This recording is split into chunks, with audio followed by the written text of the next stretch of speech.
The story begins in a prison at a mining place where many prisoners worked really hard. When a big machine called the Crusher broke, a guard asked a prisoner named Kai if he could fix it. Kai quickly got it working again. But then, a new prisoner arrived, and when they saw who it was, the other prisoners started fighting against the guards. In the big fight, the guards tried to use a dangerous pit to pull the prisoners towards it because there were more prisoners than guards. Kai had to cut off his own leg to save himself from being pulled into the pit. He then stopped the machine to save the other prisoners. When he woke up, a man named Hatcher was there. Hatcher told Kai that he knew Kai's father, and they had fought together. But this mission was different. When Kai looked at his missing leg, he was surprised to see it had been replaced with a mechanical one. Hatcher wanted to break into another prison on a ship, but he needed more information. He said the people who captured Kai's father were going to do something bad to him on Liberation Day. Hatcher knew Kai was good at flying, so he asked him to help rescue his father by taking control of an important ship and getting important information. Hatcher promised to pick up Kai and reunite him with his father once the mission was done.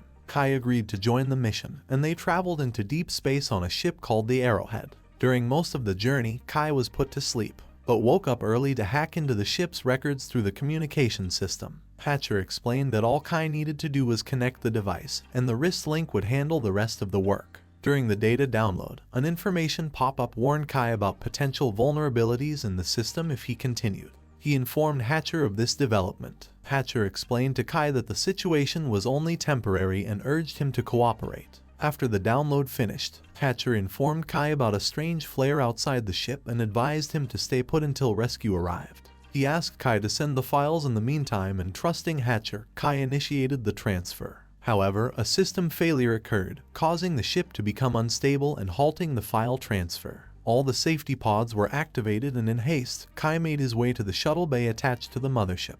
He secured himself inside a pod and descended to a desert moon, where the shuttle crash landed. Fortunately, Kai emerged unscathed, but the ship's initial readings warned him that the moon's atmosphere might be toxic, potentially leading to paralysis or death. The onboard AI advised Kai to locate a new oxygen source as the shuttle's supply had been depleted. Suddenly, a male voice came through the comms, identifying himself as Oleander. He called on any survivors to reach his location as soon as possible. Hearing the announcement, Kai took notice. Kai ventured out of the shuttle and made his way towards the main crash site. On his journey, he came across one of the pods that had landed before the crash. He hurried to inspect it for survivors and discovered a woman inside. He brought her back to the shuttle, and when she regained consciousness, she introduced herself as Taran. Suspicion lingered in Taran's mind, as she couldn't fathom why Kai wasn't with them in the launching pad during the crash. She expressed concern that the launching pods would depart soon, and urged Kai to join her before they left. They embarked on a walk, eventually spotting the crashed ship in the distance. To their surprise, they also noticed a peculiar obelisk a short distance away.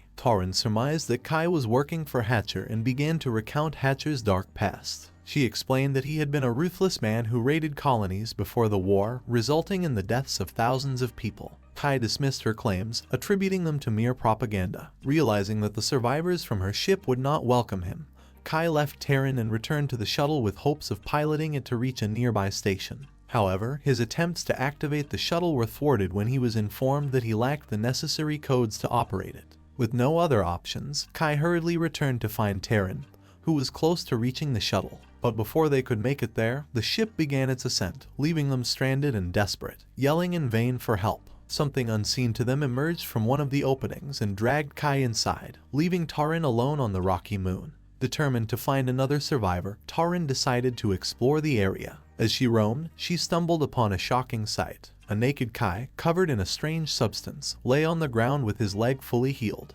Astonished, she brought him back to the main ship and conducted tests on his blood. To her amazement, his body had formed a symbiotic relationship with an organism that not only healed him, but also made him immune to the toxic environment. Once Kai regained consciousness, Taran questioned him about his well-being and his experience. However, he could only express that he felt good, leaving her with more questions. Worried about their limited resources on the ship, Taran confirmed their lack of provisions. They ventured out of the shuttle in search of anything they could use for sustenance. During their exploration, they unexpectedly came across Oleander. Oleander was found encased in some sort of cocoon, and they managed to bring his body into the shuttle. With the help of an AI scan, they gained access to operate the ship. Once they got the ship up and running, Kai resisted the idea of letting Oleander join them, fearing it would jeopardize their mission to rescue his father. Taryn reminded Kai that she knew he had protected her father when she was younger, and she emphasized that the man she remembered wouldn't leave anyone behind to die.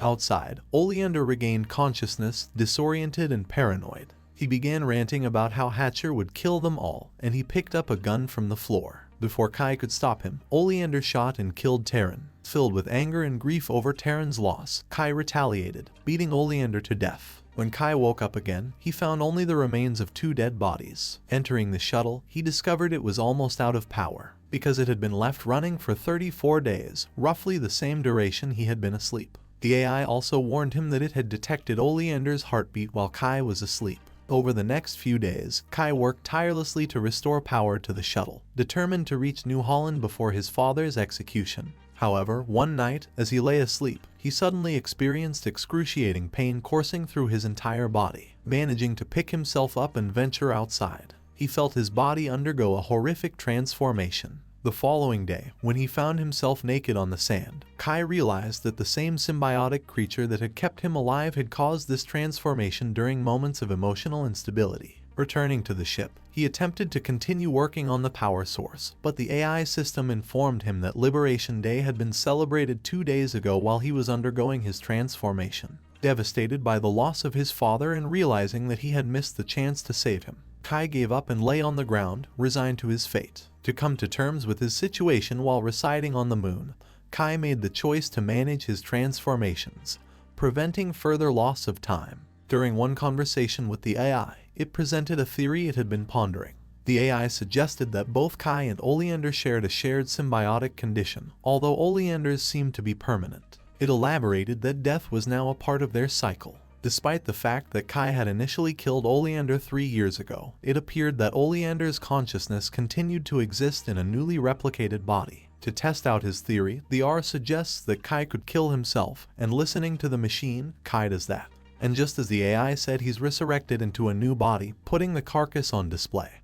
He uses it to lure the Oleander creature into his trap and shoots it finally. After successfully obtaining a sample, a sound akin to a monstrous growl reverberated throughout the palace as soon as the creature perished. Perplexed by this occurrence, Kai discussed it with the AI. The AI revealed that it had heard the same sound when Kai took his own life, and it assumed that the moon behaved as if it were mourning every time one of them died, triggering its healing power. A few moments later, the AI expressed its wish to discuss Taryn, but explained it could only do so when prompted. Frustrated by the lack of answers, Kai demanded the truth. In response, the AI played an audio recording, unveiling the night when Taryn was believed to have met her demise. The evidence pointed to the fact that Taryn had experienced her first transformation and cleverly managed to escape. Kyle was overwhelmed with emotion, unable to believe that the AI had kept this crucial information hidden for so long. While he felt regret for the time wasted, he now had a clear purpose: to find Taryn. Kai gathered parts from the ship and constructed a body for the AI,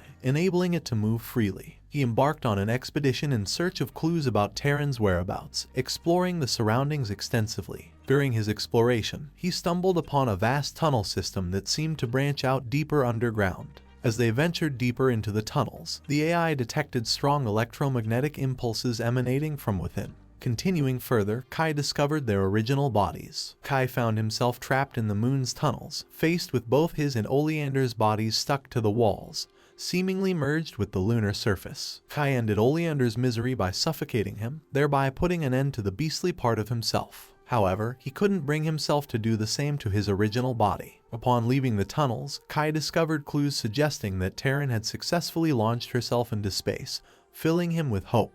While Kai and the AI conversed, fiery objects started falling from the sky. Kai rushed to one of the falling objects and recognized it from 3 years ago, puzzled that it was just landing now. The AI then revealed confidential information, shedding light on the enigmatic occurrences. It informed Kai that the moon was part of an experiment involving time manipulation. Shortly after, Hatcher arrived on the spaceship and told Kai that only a few minutes had passed for him while he had spent years on the moon. Kai attempted to explain that the government planned to construct a prison on the moon, utilizing the time difference to produce countless pieces of equipment in a matter of days. Unsurprisingly, Hatcher was already privy to these developments and aimed to exploit the moon's unique properties for his benefit. When Kai refused to collaborate, Hatcher knocked him out. Upon waking, Kai faced Terran, who had been taken by Hatcher while attempting to escape. Hatcher threatened to harm her unless Kai shared the information he had. Kai revealed that the data was stored in the research probe outside. However, when Hatcher went to retrieve it, the probe detonated because of a concealed bomb planted when they provided Kai with the robotic leg. Inside the shuttle, Kai underwent a transformation into the beast, overpowering all of Hatcher's men. While struggling to revert to his human form, Terran helped him regain some control. Kai and Terran were thrilled to be reunited and headed toward Hatcher's ship, now under their control. When the AI asked if Kai would rescue his father, he disagreed, stating his intention to save everyone. This marked the conclusion of the movie.